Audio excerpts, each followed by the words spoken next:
All right, everybody, welcome back to the Daddy Show here. Today I'm going to be doing a starter on a 2013 Nissan Altima. Unfortunately, there's nobody out there that's done video yet, or fortunately for me, but today we're going to do one.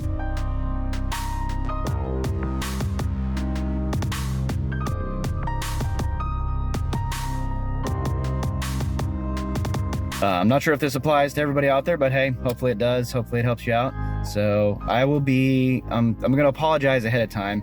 I'm filming by myself, so I will be taking things apart, then filming it and showing you where the bolts and things are, what size they are, all of that. And then I'll pull it out and then obviously go on to the next thing. So you won't really see me working on the car, but I'll show you the steps it takes to get to it and tell you how I got to where I'm at. So bear with me and hope you enjoy the video.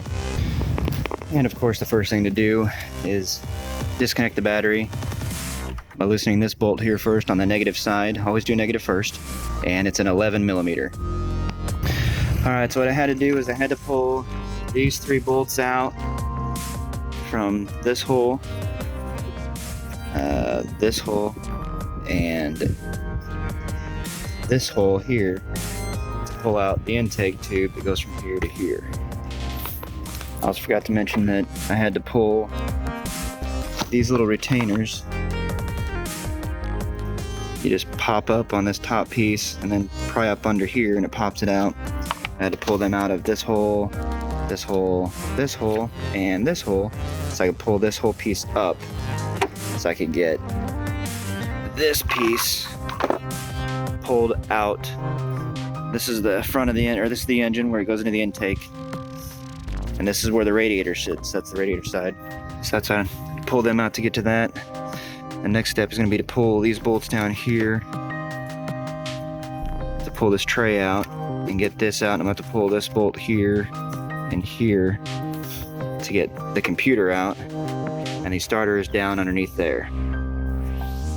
Before I go too far, these bolts here, they came out of these three holes up front to take the intake inlet on, or inlet off. Those were a 10 millimeter to get those off. And it was a 10 millimeter to get everything off the top of the battery as well, to be able to allow me to get the battery out. So this guy, sorry, not 10 millimeter, it was 11 millimeter to get this one. There's a bolt here, and then the two bolts that stick up on both sides of the battery to get it out. And these bolts down here, they are a 13 millimeter to get them out. Okay, once you get all the bolts pulled out, there is this little guy to pop out of this hole down here.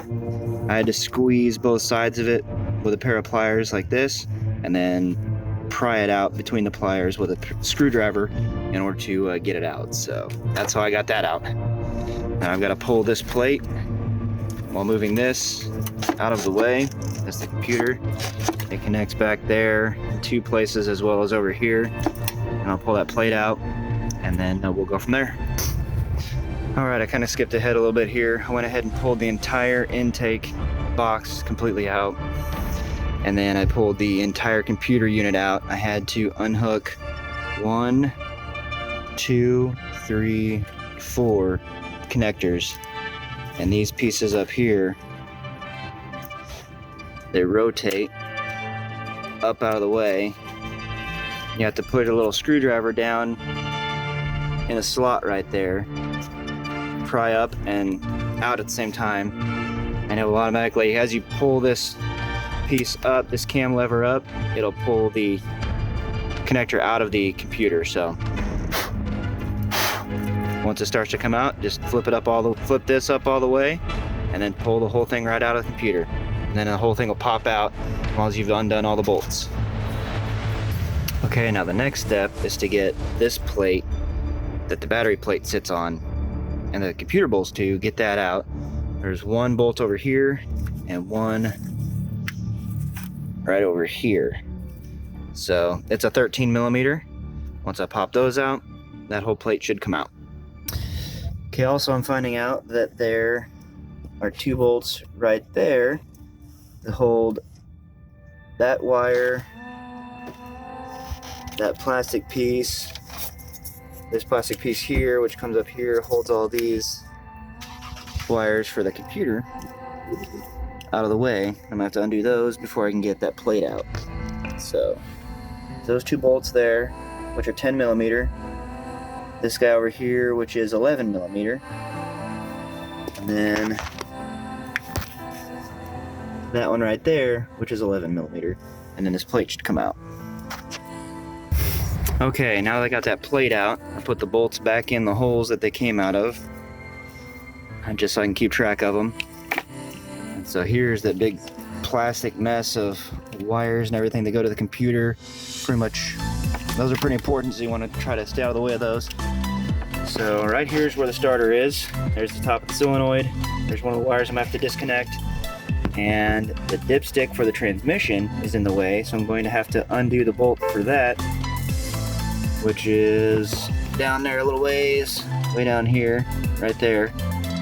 And that should allow me to pull the whole dipstick out. I'm gonna have to undo this little clip to get the wires free from it. Nope, this one here too. But pull those loose and then I can pull the dipstick out. That gets it out of the way. And I can start on getting the starter pulled out.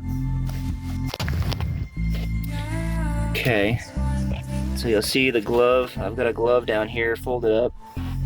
What I did, can't see, there we go.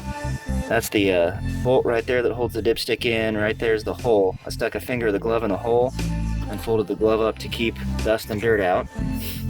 I've unhooked this wire from the starter. Right in there is the top bolt. And then if you follow my middle finger here, right there is the bottom bolt. So I should be able to get both of them out from the top without going underneath, and then I can get the starter pulled out here.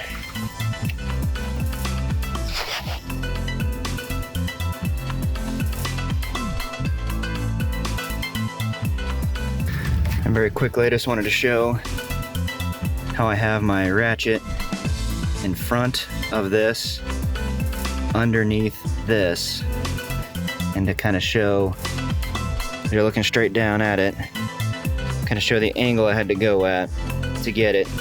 I'm actually using a small wrench here, and actually only using a 3/8 drive instead of a 1/2 inch. That's all I had an extension that would allow me to fit in here for, but it worked. So I was able to get both bolts loosened. What I would do is, if I were you, is break them both loose first, and then loosen the bottom one, pull it all the way out, then you can get the top one, hold the starter, and pull it out. Power cable's hidden under this boot, so you gotta undo that, and then the starter will pull right out. And a little fun fact, I get down in here. Okay, there's the nut on the back of the starter to pull the power cable out. And the fun little fact here, it's a 1/2 inch, not metric. The only thing on this entire thing, the whole time I've been doing this, that's the only thing that's not metric. Okay, once you get the power cable pulled off, grab the starter, pull it out. One-handed here, might be a little difficult. Let's see. Worm it through all these cables. There we go, pulled up and out.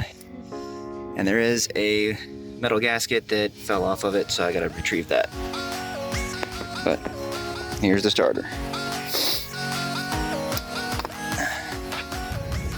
Okay, I reversed the process at this point. I've got the starter back in, and I got the dipstick tube back in and tightened up. So I'm just gonna start reversing the process, putting everything back together, and I will be done. So it was about an hour and a half to get to everything, and that included with stopping to film.